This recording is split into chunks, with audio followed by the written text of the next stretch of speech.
Après avoir obtenu 2 titres européens, 2011 et 2012, et 2 médailles de bronze mondiales, 2012 et 2014, avec son acolyte Fabien Bourza, la jeune trentenaire Nathalie Péchala, née le 22 décembre 1983 à Rouen, a mis ce week-end un terme à sa carrière.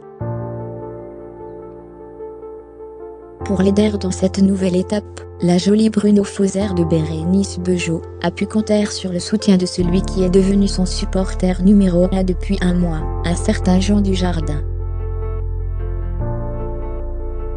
Dans les tribunes de la patinoire de Saitama, Japon, l'acteur de 41 ans était aux premières loges, pour vibrer aux exploits de sa patineuse préférée, en duo avec Fabien Bourza, qui a fini en beauté, en obtenant 175,37 points. Elle échoue à 0,06 points de l'or des Italiens Anna Capellini et Luca Lanotte et 0,04 de la médaille d'argent des Canadiens Kellen Ouivet et André Poge, sur le programme libre du Petit Prince et sa Rose.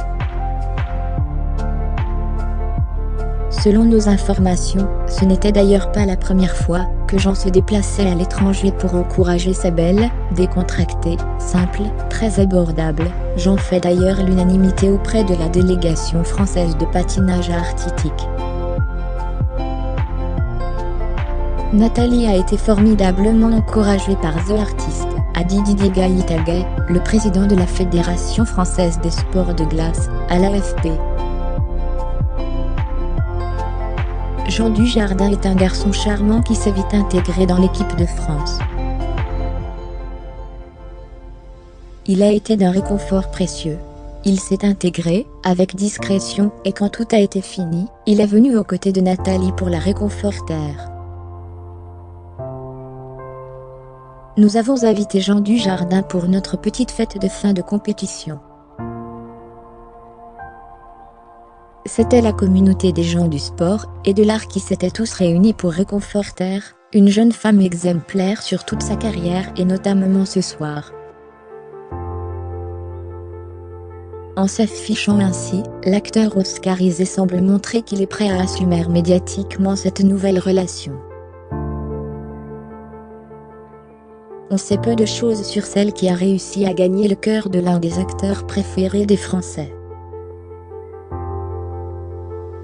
Tout juste connaît en deux de ses ex-boyfriends, des patineurs. Le premier est le champion tchèque Thomas Venet, avec qui elle est restée 4 ans et demi, le deuxième son partenaire Fabien Bourza. Ils furent amants presque 2 ans, et sont inséparables, nous apprenait l'équipe magazine en 2011. Dans ce même article, le supplément du quotidien sportif décrivait la jolie Rouennaise en ces mots. Nathalie, vibrant toujours, pétillante en diable, colérique aussi.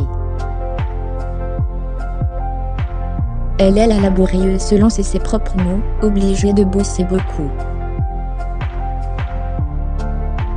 Fermez les guillemets. Dans un portrait du quotidien Libération, notre confrère Grégory Schneider écrivait quant à lui. Nathalie Péchala donne toutes les impressions à la fois, à 200% dans le patinage, mais en transi, pleinement concernée par ce que vous lui racontez, et la tête au coude après. Étudiante en master de commerce, elle ne se voit pas traîner dans le patinage après sa carrière. Fermez les guillemets. Il y a un mois, en plein jeu olympique de Sochi, c'est le magazine Elle qui nous éclairait quant au goût culturel de Mademoiselle Péchala. En semaine, je suis trop fatiguée pour sortir, alors je regarde une série Revanche, Downton Abbey, où je lis un thriller islandais ou un roman. Je viens de finir Les Hommes Cruels, ne cours pas les rues. Ce soir, c'est un nouveau film français qu'elle pourrait découvrir en avant-première. Jean Dujardin est en effet attendu à la projection et l'after-party du dernier film de Claude Lelouch Anthem. Peut être en profitera-t-il pour lui découvrir les joies du tapis rouge.